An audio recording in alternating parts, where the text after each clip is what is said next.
مہر خان آج سردار ہشتم کے کمرے میں موجود تھا۔ اپنی ماں اور باپ کے سامنے پہلی بار وہ گردن جھکائے بیٹھا تھا۔ شیر کیا ہوا ہے آج؟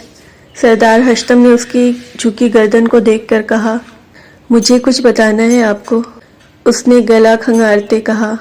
ہاں بولو، تمہیں کب سے ضرورت پڑ گئی میری جان اجازت لینے کی؟ زینب بیگم نے کہا تو وہ اٹھ کر ان کے سامنے نیچے زمین پر بیٹھ گیا گھٹنوں کے بل۔ وہ دونوں چوکے تھے، ایسا پہلے کبھی نہیں کیا تھا اس نے۔ مجھے شادی کرنی ہے، اس نے اپنی ماں کا ہاتھ تھامتے کہا۔ واہ، یہ تو اچھی بات ہے میرے شیر، سردار ہشتم نے اس کی پیٹھ تھپ تھپائی۔ خانم آپ بلائیں ثریا خاتون کو گھر، بات بڑھاتے ہیں آگے۔ ساتھ کے شہر کے سردار جو سردار ہشتم کے دوست تھے، انہوں نے ان کی بیٹی کو مہر کے لیے پسند کر رکھا تھا۔ بابا میں کسی اور کو پسند کرتا ہوں، اس کے کہنے پر وہاں خاموشی چھا گئی۔ زینب بیگم نے سردار ہشتم کے ہاتھ پر ہاتھ رکھتے آنکھیں بند کی، جیسے ان کی بات سننے کی درخواست کی ہو۔ کون ہے؟ انہوں نے بھاری دل سے پوچھا۔ یہاں کی نہیں ہے، شہر سے ہے۔ ہم اجازت نہیں دیں گے آپ کو، تم بہتر طریقے سے جانتے ہو مہر خان کہ یہ ہمارے اصولوں کے خلاف ہے۔ ہم باہر کی برادری میں نہیں بیاہتے، یہی وجہ ہے کہ عین خان کو شہنواز اور مہرین خان کو فاضل خان کے ساتھ نکاح میں دیا گیا۔ لیکن بابا، آپ ایک بار ان لوگوں سے مل کر تو دیکھیں، میری خوشی کے لیے۔ اس نے سردار ہشتم کو ہاتھ تھاما تو انہوں نے جھٹکے سے اس کا ہاتھ جھڑکا۔ تمہاری ہر جائز ناجائز ہم مانتے آئے ہیں مہر خان، اس لیے کہ تم میں ہماری جان بستی ہے۔ تمہارے ایک بار منع کرنے پر ہم نے تمہیں باہر بھیج دیا کہ تم ابھی شادی نہیں کرنا چاہتے تھے۔ بابا میں مانتا ہوں سب، لیکن محبت پر تو کسی کا زور نہیں ہے۔ وہ آج ان کے گھٹنوں میں بیٹھا فریاد کر رہا تھا، اپنی محبت کی بھیک مانگ رہا تھا۔ او تو محبت کر لی صاحبزادے نے، اور ہمیں بھنک تک نہ لگی۔ سردار ہشتم کی تیز آواز ان کے سخت غصے میں ہونے کا پتہ دے رہی تھی۔ وہ اٹھ کر کھڑے ہوئے تو مہر خان بھی کھڑا ہوا۔ پلیز بابا، ہمیشہ میری بات مانی ہے تو کیوں نہیں؟ ایک بار تو مل لیں ان سے۔ ٹھیک ہے، فیصلہ کرو، ہم یا وہ، کل کی آئی لڑکی۔ سردار ہشتم نے اس کی طرف دیکھتے اپنا آخری فیصلہ سنایا۔ اس نے بے یقینی سے باپ کو دیکھا۔ یہ موازنہ ہی فضول تھا۔ وہ جانتا تھا کہ سردار ہشتم جانتے ہیں کہ ہر حال میں انہیں ہی چنے گا۔ اس نے اپنے باپ کا ہاتھ تھاما اور آنکھوں پر لگا کر بوسہ دیا۔ میں ہر بار آپ کو ہی چنوں گا، لیکن اب آپ بھی کبھی نہیں بولیں گے شادی کر لو، کسی سے بھی نہیں کروں گا، اور یہی میرا آخری فیصلہ ہے۔ وہ مڑ کر دروازے کو آہستگی سے بند کرتا باہر نکل گیا۔ زینب خان نے نم آنکھوں سے بند دروازے کو دیکھا اور پھر سردار ہشتم کو، جن کی آنکھیں ہلکی سی نم تھیں۔ فاضل خان صبح اٹھا تو وہ ویسے اس کے کندھے پر سر رکھے سو رہی تھی۔ اس نے سنجیدگی سے اسے تکا۔ کیا رات ہونے والے وعدے وہ نبھا پائے گا؟ ہاں، اس کی محبت کے لیے وہ کچھ بھی کرے گا۔ ہاں، شراب اس نے ایک ہی بار پی تھی، لیکن سگریٹ کا تو وہ دیوانہ تھا۔ اور شاید لیلا اس کی دوست تھی جسے صرف دولت سے مطلب تھا۔ وہ خود اس کے قریب آئی تھی۔ فاضل خان جب پریشان ہوتا لیلا کو ذریعہ بناتا اپنی تھکن اتارنے کا، لیکن وہ کبھی خود کو پرسکون محسوس نہیں کر سکا تھا اس کی قربت میں بھی اور اس کی قربت کے بعد بھی۔ اس نے جھک کر اس کے ماتھے پر مہر ثبت کی تو اس کی نظروں اس کے کندھے پر گئی جہاں سے قمیض ڈھلکی تھی اور اس دن کا نشان واضح تھا۔ وہ اپنی انگلی سے اس نشان کو سہلانے لگا تو وہ بھی جاگ گئی۔ اب دونوں ایک دوسرے کو قریب سے دیکھ رہے تھے۔ فاضل خان جھک کر اس کے نچلے لب کو اپنی گرفت میں لیا تو وہ کسمسائی۔ اس کی سانسیں خود میں اڈیلتے وہ بھول گیا تھا کہ رات کو کیا کیا وعدے انہوں نے کیے تھے۔ مہر کی طرف سے کوئی مراحمت نہ ہوتے دیکھ کر اس کا ہاتھ اس کی کمر پر حرکت کرنے لگا۔ وہ جھٹکے سے اسے مزید اپنی طرف کھینچتا بالکل ساتھ لگا گیا تھا۔ کمرے کا نیم اندھیرا، اس کے بدن کی اٹھتی خوشبو اس کو مسمرائز کر رہی تھی۔ اس کی گردن پر اپنا ناک سہلاتے وہ بالکل مدہوش ہوا تھا۔ مہرین نے ہوش میں آتے مراحمت کی، لیکن فاضل خان کو وہ نازک جان کہاں روک سکتی تھی۔ فاضل خان، تم حد سے بڑھ رہے ہو۔ رات کا خمار کہیں جا سویا تھا، جو سب تھا وہ چھناکے سے ٹوٹا تھا۔ فاضل خان نے اس کی آنکھوں میں دیکھا۔ میری حد کیا ہے یہ مجھ سے بہتر تم جانتی ہو مہرین خان۔ میں اس حد سے تجاوز بھی کر جاؤں تو اس دنیا میں کوئی شخص اور قانون نہیں جو مجھے غلط بات کر سکے۔ یہی مردانگی ہے آپ مردوں کی۔ مجھے اس ڈومیننٹڈ نیچر سے مردوں کی نفرت ہے۔ یہ ڈومیننٹ نیچر ہی ہے جو عورتوں کو تحفظ فراہم کیے ہوئے ہے۔ وہ دونوں ہی غلط تھے لیکن اپنی اپنی بات پر ڈٹے تھے۔ تمہیں نوسپن پہننی چاہیے، اچھی لگے گی تم پر۔ وہ ان سہانے لمحوں کو خراب نہیں کرنا چاہتا تھا، اس لیے بات بدل گیا۔ اور مجھے زہر لگتی ہے وہ۔ زہر تو تمہیں میں بھی لگتا ہوں لیکن پینا تو ہے نا۔ وہ اسے اپنے شکنجے میں لیتا ایک بار پھر بے بس کر گیا تھا۔ نہیں، میں اس سے پہلے بھاگ جاؤں گی۔ خاموشی کا دورانیہ بڑھا تھا۔ وہ دن تمہارا میری زندگی میں آخری ہوگا مہر خان۔ آزادی تمہیں پھر بھی نہیں ملے گی میرے نام سے، لیکن تب تک تم ایک الگ افضل خان کو پاؤ گے، یہ وعدہ ہے میرا۔ اور فاصل خان اپنا وعدہ نہیں بھولا کرتا۔ وہ اسے خود سے دور دھکا دیتا باہر نکل گیا۔ مہر کئی لمحے وہیں پڑی رہی تھی لیکن پھر ذہن جھٹک کر اٹھ گئی۔ اس دن کے بعد اس نے کھانا پینا چھوڑ دیا تھا، باہر جانا بھی ترک کر دیا تھا، گھر میں کسی سے مخاطب نہیں ہوا تھا اور نہ ہی سردار ہشتم کے کمرے میں گیا تھا۔ زینب بیگم نے کمرے کا دروازہ کھولا جہاں اندھیرا تھا، لائٹس آن کرتے اس کے پاس بیٹھ کر اس کے بالوں میں ہاتھ پھیرا۔ اتنا ناراض ہے میرا بیٹا کہ ماں کو دیکھے گا بھی نہیں۔ مہر خان نے جھٹ سے سر کو ان کی گود میں رکھا۔ باہر کھڑے ہشتم خان مسکرائے تھے۔ وہ کتنا بھی ناراض کیوں نہ ہوتا، اس کے لیے سب سے اوپر اس کے والدین تھے، یہ اس نے ثابت کر دیا تھا۔ وہ ان کی عزت سب سے اوپر رکھتا تھا۔ ایسا کیا ہے اس لڑکی میں جو ہمارا شیر اتنا پاگل ہو گیا ہے کہ کھانا پینا چھوڑ دیا؟ بس میرے دل کو بھا گئی ہے وہ۔ اس میں میری غلطی نہیں تھی۔ بچپن سے بابا نے مجھے وہ چیز دلوائی ہے جو مجھے پسند آئی ہے، تو اب کیوں؟ کیونکہ وہ چیز نہیں ہے، ایک جیتی جاگتی انسان ہے، اور آپ جانتے ہیں کہ ہماری برادری کی نہیں ہے۔ ماما، ان برادریوں میں کچھ نہیں رکھا، وہ جھجلایا۔ ٹھیک ہے، ہم مان لیتے ہیں، لیکن آپ کے بابا کو یہ بات کوئی نہیں سمجھا سکتا، آپ بھی نہیں۔ پر کیوں ماما؟ جنریشن گیپ ہے، آپ دونوں بہت سی باتوں پر ایک دوسرے کے خلاف کھڑے ہوں گے، کیونکہ ان کی سوچ الگ ہے اور آپ کی الگ، وہ دنیا کو الگ نظر سے دیکھتے ہیں۔ اس نے بالوں میں ہاتھ پھیرا۔ پر ایک آخری بار بات مان جائے بابا، میں اس کے علاوہ کسی سے شادی نہیں کروں گا، اور ایسی بے مطلب کی زندگی جینے کا کوئی مقصد نہیں نا، کسی نہ کسی روز اس تنہائی سے دم توڑ جاؤں گا۔ باہر کھڑے ہشتم خان لرز گئے تھے۔ وہ منتوں سے مانگی اولاد آج خود مرنے کی بات کرنے لگی تھی۔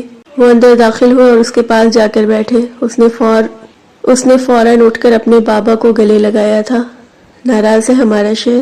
اس دن کے بعد ان دونوں کا ایک دوسرے سے سامنا نہیں ہوا تھا، اور شاید یہی مہر چاہتی تھی۔ اسے فاضل خان شروع دن سے نہیں پسند تھا، اس کی عادات، اس کا رہن سہن تو دور کی بات تھی، اور پھر انہیں ایک رشتے میں زبردستی باندھ دیا گیا تھا یہ کہہ کر کہ خاندان کی لڑکیاں باہر نہیں بیاہی جاتی۔ اسے ہمیشہ لگتا تھا کہ وہ فاضل خان سے بہتر کوئی ڈیزرو کرتی ہے۔ اس نے وہ شخص کبھی نہیں چاہا تھا جو شراب اور شباب دونوں میں دلچسپی رکھتا ہو، یہ جانتے ہوئے کہ دونوں ہی حرام ہیں۔ اس نے خود کو ہمیشہ کسی کی امانت سمجھا تھا، لیکن وہ شخص جو خود اس کی امانت تھا دوسروں کو اپنا آپ سونپ کر خیانت کر چکا تھا۔ اسے اس گھر کے مرد پسند ہی نہیں تھے شروع سے۔ اس کی اپنے باپ سے بھی کچھ اچھی بانڈنگ نہیں تھی، نہ انہوں نے بنائی تھی کبھی۔ اسے اس گھر کے تمام مرد میں رہنے والے لگتے تھے، اور یہ سچ تھا، وہ سب اپنے آپ کو بہترین سمجھتے تھے۔ کوئی اس گھر کی عورتوں سے پوچھتا کہ کتنے بہترین ہیں وہ، شاید خود کے لیے انہیں ان کے لفظ چنے گالی لگتے۔ اسے فاضل خان بھی ایک آنکھ نہیں بھاتا تھا۔ نکاح کے مضبوط رشتے کے بعد اس کے دل میں کوئی جذبہ نہیں پیدا ہوا تھا۔ ہاں، لیکن اس رات اس کی غربت میں دل پہلی بار دھڑکا تھا۔ اسے پہلی بار احساس ہوا کہ اس کا رشتہ فاضل خان سے کتنا گہرا ہے۔ پہلی بار دل نے ایک بیٹ مس کی تھی، لیکن وہ دوبارہ اپنے خول میں جلد ہی بند ہو گئی تھی۔ وہ ہر روز اپنی بہن کے چہرے یا جسم پر ایک نیا زخم دیکھتی تھی، ہر زخم اسے مرد سے مزید منفرد کر دیتا تھا۔ آج بھی اس کی بہن بری حالت میں پڑی تھی، شاید آج اس سے مسلک مرد حیوان بن گیا تھا، اس کا پورا جسم بے جان تھا۔ وہ مرد کے اس روپ کو دیکھ کر ڈر گئی تھی۔ نہیں، آپ سے بھلا ناراض ہو سکتا ہوں؟ کل بلا لیں انہیں، اگر میرے بیٹے کی یہی خواہش ہے تو یہی صحیح۔ ایسے 100 اصول ہم توڑ دیں گے جو میرے بیٹے کی زندگی پر بھاری ہوں گے۔ Are you serious? سچ میں بابا؟ بالکل,